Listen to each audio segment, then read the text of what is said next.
Tu as été bloqué à des milliers de kilomètres de chez toi sans argent ni bien. Une telle situation ferait désespérer de nombreuses personnes et maudire leur terrible destin. Mais pour Zéno, de Chypre, c'est devenu le fondement de l'œuvre et de l'héritage de sa vie.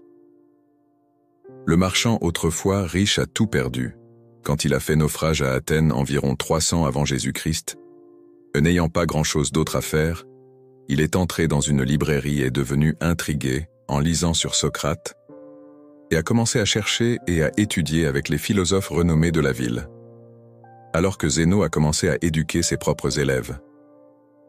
Il est à l'origine de la philosophie connue sous le nom de stoïcisme, dont les enseignements de la vertu,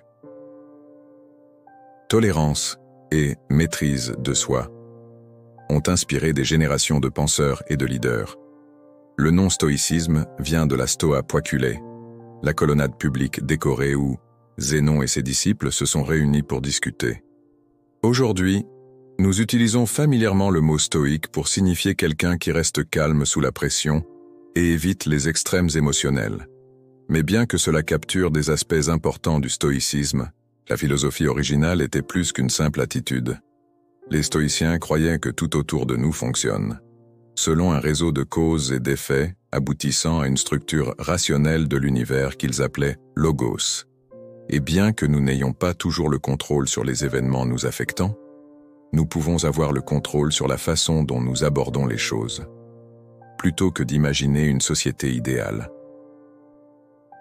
Le stoïque essaie de traiter le monde tel qu'il est, tout en poursuivant l'auto-amélioration à travers 4 vertus cardinales. Sagesse pratique, la capacité de naviguer dans des situations complexes, dans une logique, manière informée et calme. Tempérance, l'exercice de la retenue et modération dans tous les aspects de la vie. La justice traite les autres avec équité, même quand ils ont mal agi, et courage. Pas seulement dans des circonstances extraordinaires, mais faire face aux défis quotidiens avec clarté et intégrité. Comme l'a écrit Sénèque, l'un des stoïciens romains les plus célèbres. Parfois, même vivre est un acte de courage. Mais alors que le stoïcisme se concentre sur l'amélioration personnelle, ce n'est pas une philosophie égocentrique à une époque où les lois romaines considéraient les esclaves comme des biens. Sénéca a appelé à leur traitement humain et a souligné que nous partageons tous la même humanité fondamentale. Le stoïcisme n'encourage pas non plus la passivité. L'idée est que seules les personnes qui ont cultivé la vertu et la maîtrise de soi en eux-mêmes peut apporter des changements positifs chez les autres. L'un des écrivains stoïciens les plus célèbres était aussi l'un des plus grands empereurs de Rome. Au cours de ses 19 ans de règne, le stoïcisme a donné à Marc Aurèle la résolution de mener l'Empire à travers 2 guerres majeures tout en faisant face à la perte de plusieurs de ses enfants des siècles plus tard.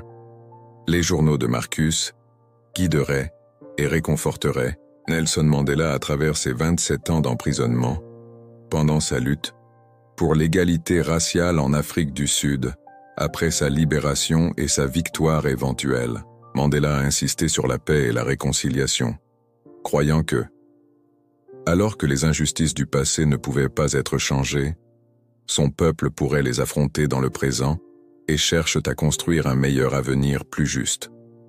Le stoïcisme était une école de philosophie active pendant plusieurs siècles en Grèce et à Rome.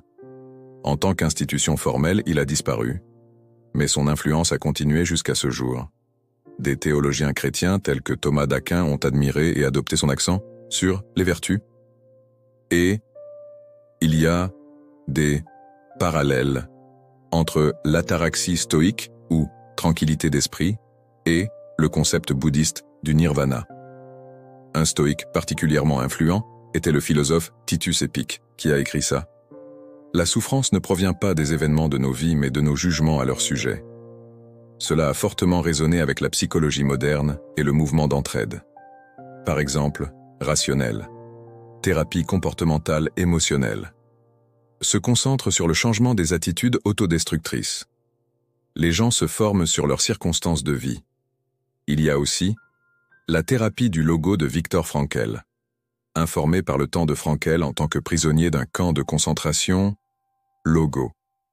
thérapie est basée sur le principe stoïque, que nous pouvons exploiter notre volonté pour remplir nos vies de sens, même dans les situations les plus sombres.